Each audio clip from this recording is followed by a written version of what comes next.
സാറിൻ്റെ ഡയലോഗ്സ് മമ്മൂക്ക അത് മോഡുലേറ്റ് ചെയ്യുന്നത് മമ്മൂക്ക മാത്രമല്ല സുരേഷ് ഏട്ടൻ ക്യാപ്റ്റൻ രാജേഷ് മാധവി മാം ഗീത അങ്ങനെ എല്ലാം ഫീമെയിൽ ആൻഡ് മെയിൽ ആക്ടേഴ്സ് അവർ ചെയ്തിരിക്കുന്നത് ഇപ്പോഴാണ് നമ്മൾ ഫീൽ ചെയ്യുന്നത്. ഈ ചെറിയ സ്ക്രീനിൽ കാണുമ്പോൾ അല്ലെങ്കിൽ ടി വിയിൽ കാണുമ്പോൾ കിട്ടുന്നൊരു ഫീലല്ല. പിന്നെ ഇത് റീമാസ്റ്റർ ചെയ്ത് വരുമ്പോൾ ഇതിൻ്റെ സൗണ്ട് ക്വാളിറ്റി അത് ഭയങ്കര രസമാണ്. പാട്ടുകളായാലും അതിൻ്റെ മ്യൂസിക്കായാലും ടോട്ടലി നമ്മുടെ ആ ഇമോഷൻ നമുക്ക് ഇപ്പോഴാണ് ശരിക്കും ഫീൽ ചെയ്യുന്നത്. കുട്ടിക്കാലത്ത് സ്വാഭാവികമായിട്ട് നമുക്കറിയില്ല ഈ ക്യാരക്ടേഴ്സിൻ്റെ ഇത്രയും കോംപ്ലക്സ് ആയിട്ടുള്ള ക്യാരക്ടേഴ്സ് ആണെങ്കിലും അവരുടെ ഇമോഷണൽ ട്രാവലൊന്നും നമുക്ക് അന്ന് കിട്ടിയിട്ടില്ല. പക്ഷേ ഇപ്പോൾ കാണുമ്പോൾ അത് ഭയങ്കര രസമാണ്.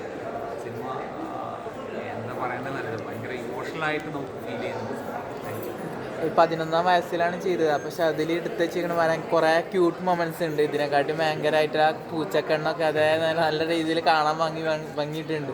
അത് കാണുമ്പോൾ എങ്ങനെ തോന്നുന്നു? കാരണം ഞാൻ അന്നത്തെ കാലത്ത് ഫോട്ടോ പോലും ഇല്ല. ഇപ്പോൾ ഇതിങ്ങനെ ഒരു ഫിലിമായിട്ട് നമുക്ക് ലൈവായിട്ട് തിയേറ്ററിൽ കാണുകയാണ്. അത് കുറേ നമ്മളെ ഫാമിലിയുടെ കൂടെ തന്നെ കാണുമ്പോൾ എങ്ങനെ അത് വാക്കുകൾ എങ്ങനെ പറയേണ്ടതെന്നല്ല എനിക്കറിയില്ല. അതൊരു ഫീലാണ്. ആ ഫീലിന് നമുക്കതെങ്ങനെ വേർഡ്സിൽ എക്സ്പ്രസ് ചെയ്യണമെന്ന് എനിക്കറിയില്ല. കാരണം അത് ഒരു ബ്ലെസ്സിങ് ആണ്, ഒരു അനുഗ്രഹമാണ്. നമുക്ക് ഒരു എന്താ പറയുക, നമ്മുടെ പ്രകൃതി തന്നൊരു അവസരമായിട്ട് തോന്നുന്നു. കാരണം അത് വീണ്ടും ബിഗ് സ്ക്രീനിൽ നമുക്ക് കാണുക എന്ന് പറയുന്നത് അങ്ങനെ എല്ലാവർക്കും കിട്ടുന്നൊരു അവസരം. അപ്പോൾ അതൊക്കെ വലിയൊരു ഇഷ്ടമൊക്കെയാണ്. ഇനി അടുത്ത